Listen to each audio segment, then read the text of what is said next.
starting the. Good evening, it's 5:02 p.m. I'm Rob Watton. I am calling the meeting of the Public Safety Committee to order. And with us, we have Councilmember Benson, Mayor Ross, and Mr.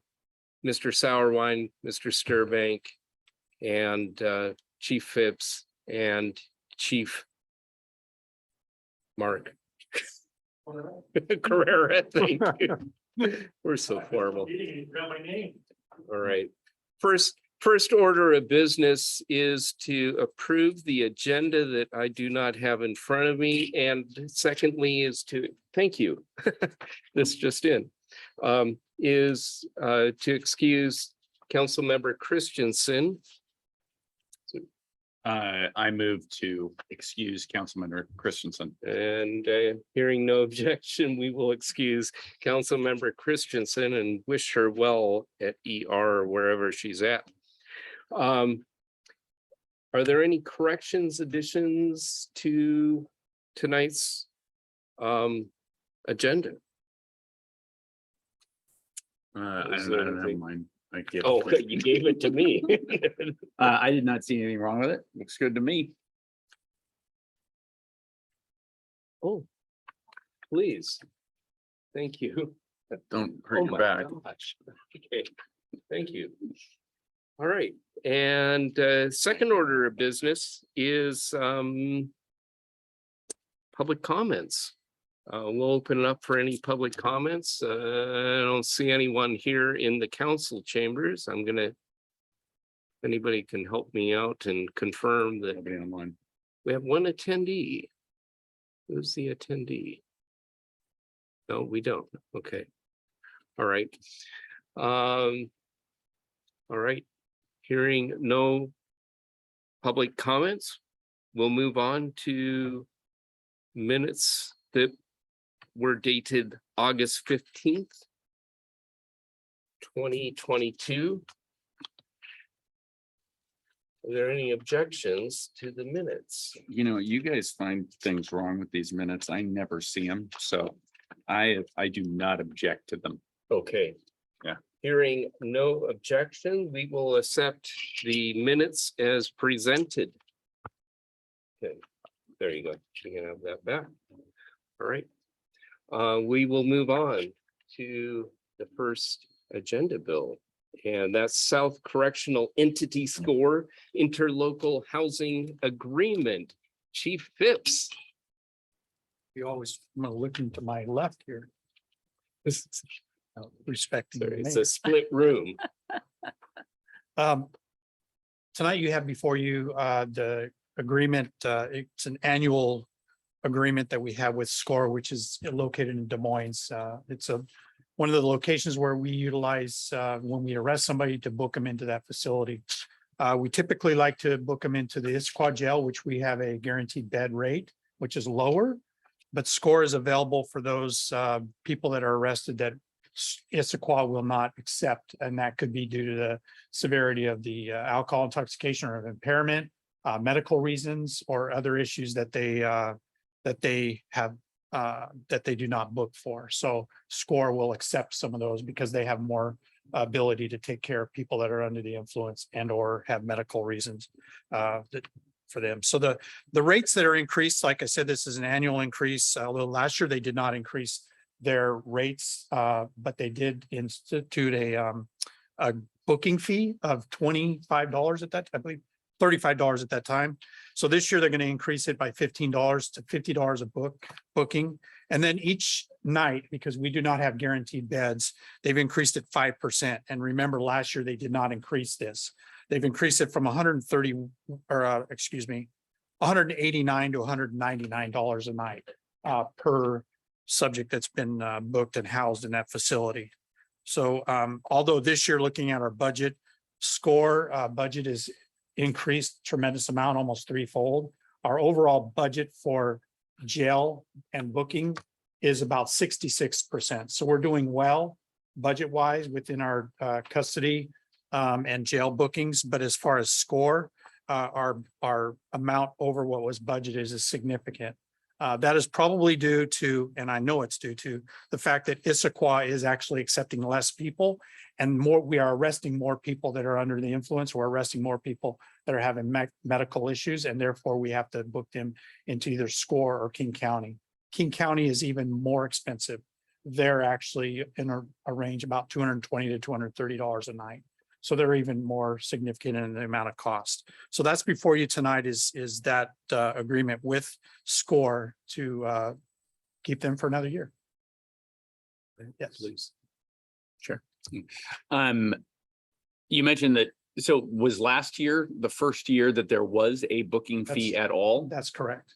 So $35 was a They healthy started jump. at $35 last year and they've upped it to $50 this year. Yes. Okay, all right. And then my other question was, you're arresting more people for intoxication, and Yes. is that because there are more people intoxicated, or are you just enforcing it more?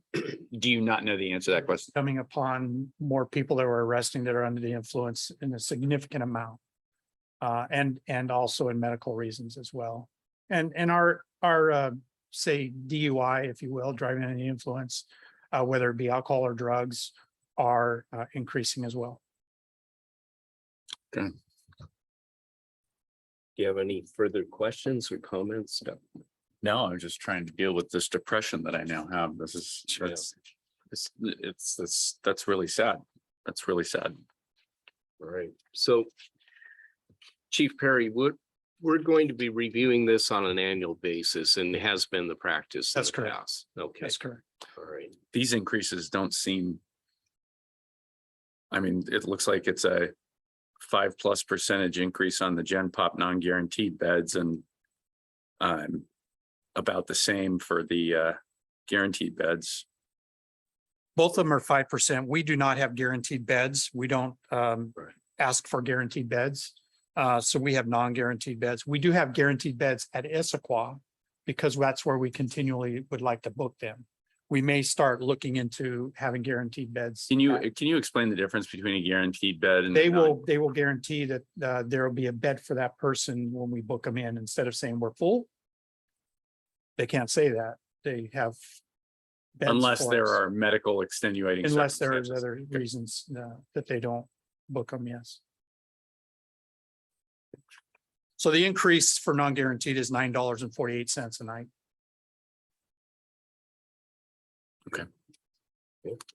Anything else? Mm-mm. I'm good.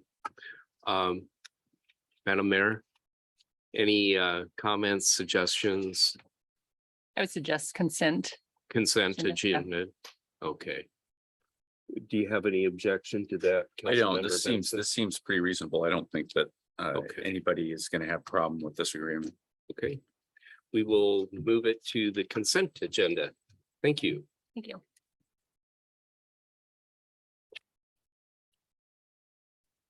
You know, it's much more fun when you don't have to deal with all the paperwork, you know, just sit and ask questions. But that is not the case tonight. Well, this next one doesn't seem to have much paperwork. So Okay. All right. So the next one is Agenda Bill 22-118, Attorney General's Office opioid. Oh, and you're going to be speaking on this. Thank you.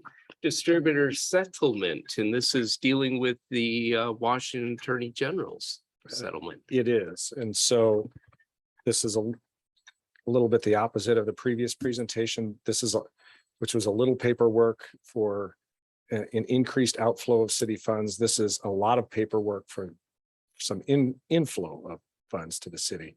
Unfortunately, not very much, but bottom line, if the council approves the 3 agreements, it enables the city to share in the distribution of national settlement funds from litigation against pharmaceutical companies in the amount of, and it's difficult to pin down, approximately 125,000 to maybe 140,000 distributed over 17 years. So bottom line, $7,500, $8,000 annually over a 17-year period.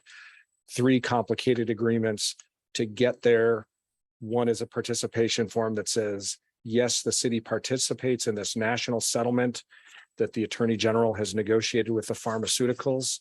In order to get the settlement amount, they need to get 90% of the jurisdictions to sign this participation form. What that means is the city says, we agree to participate in the settlement and abide by the terms of how the money is used, and we release claims and won't sue the pharmaceutical companies directly ourselves.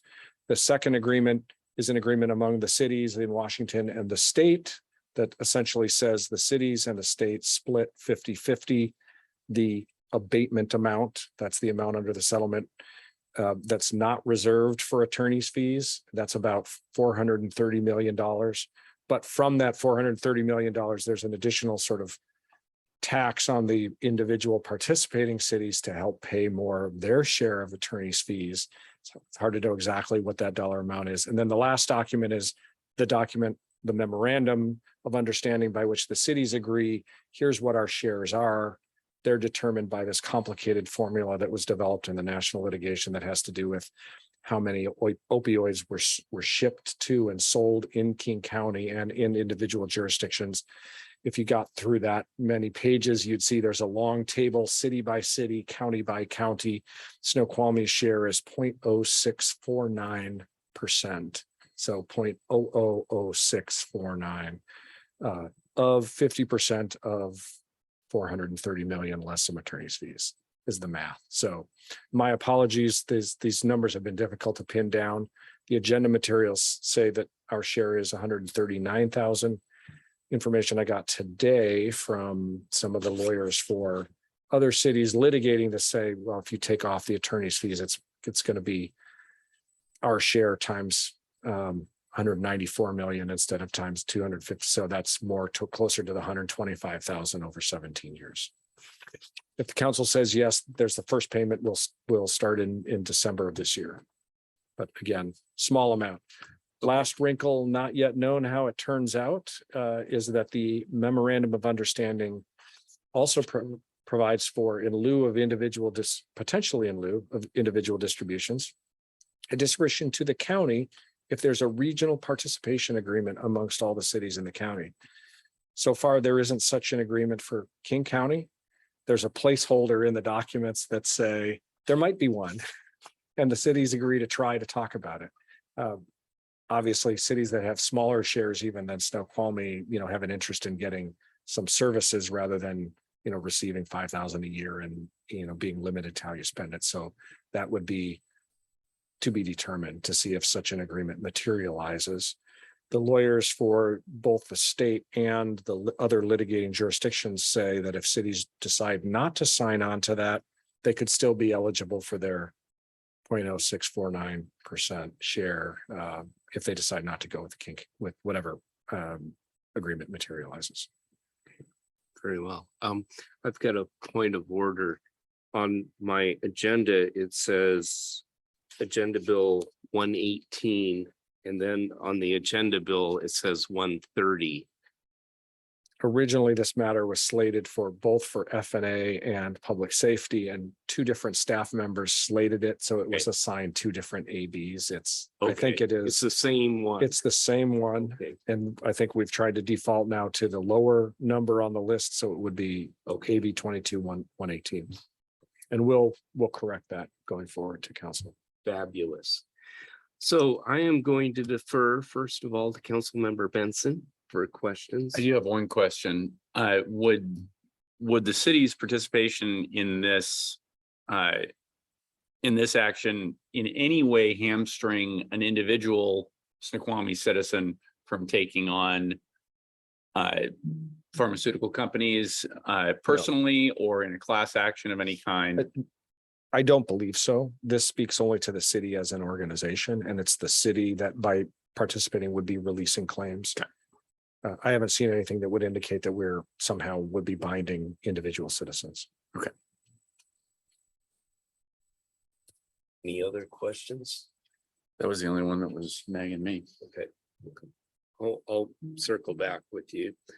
I guess my question is, for the $7,500, $8,500 the city is going to get out of this, do you think this is a good deal? And is it going to be something that is going to require more tracking than the money is worth? Hard for me to answer that latter question. It does come with some tracking obligations and there are use limitations. And so that sort of relative efficiency would speak to whether it makes more sense to defer to a regional agreement if one is negotiated in King County versus accepting the money individually. Right. I guess it's beauty is in the eye of the beholder. So whether it's a good deal or not, I guess it's up to the individual council members and the mayor. That said, the city did not have to expend any, time, resources, money on lawyers litigating this. The state and the other cities that joined those cases did. They're getting paid for that, but it took time and effort and resources away from the other things, and we did not have to do that. Yeah, but in light of what Chief Phipps just told us about increases in substance abuse in our city, this is an insulting amount of money, but that doesn't mean it's not worth taking, even if it just takes care of getting some more beds in Des Moines. We do have eligible expenses on which the city could spend it consistent with the limitations of the agreement. Certainly, even just talking about the behavioral health specialist position that's come before the council recently, and who will, as part of their duties, be responding to calls related involving people who have opioid related issues. My next question is this: is there any incentive of us not moving ahead with the state settlement and wait for King County and the other cities of doing a separate action? A number of other cities participated in this same litigation along with the state. And so I'm not aware of other jurisdictions that would be bringing yet additional litigation. This is attempting to globally resolve all of that. And if the council were to choose not to participate in that, it's to the detriment of the state and the cities whose share of the settlement funds will diminish if they can't achieve the requisite level of participation. So, and the mayor can speak to that in some more detail, I think. Right, because I think, Because because you have to have 90% the different cities or counties approve this. If they don't, the whole settlement goes away. The $400 and some million goes away. And so I think there's definitely a benefit, whether it's 7,500 or 10,000 a year. We have the behavioral health specialists that'll be here that can do public education, outreach, all kinds of stuff that can be part of her budget. So. all right. Very good. Yeah. Any further questions? Yeah, what's our action that we're supposed to be taking right now? Are we just referring this to council or? Yes, the ask would be that the committee refer this to council with a recommendation that they approve it and authorize the mayor to sign the three documents that are referenced: the participation form, the allegation agreement, and the memorandum of understanding. I move we do that. Okay, so we'll move to the council, the full packet. Yeah. Okay, We Very should probably save these. This is a lot of copying. that's wonderful. And Okay, we'll make corrections as noted on the agenda bill number and the amount to reflect the additional information we received today. very good. Thank you for your help on this too. Pleasure to do it. Thank you. Consent? It is moving. Well, I heard to the council, but would you prefer to put it on consent agreement or as consent agenda without discussion, or do you want to separate it out?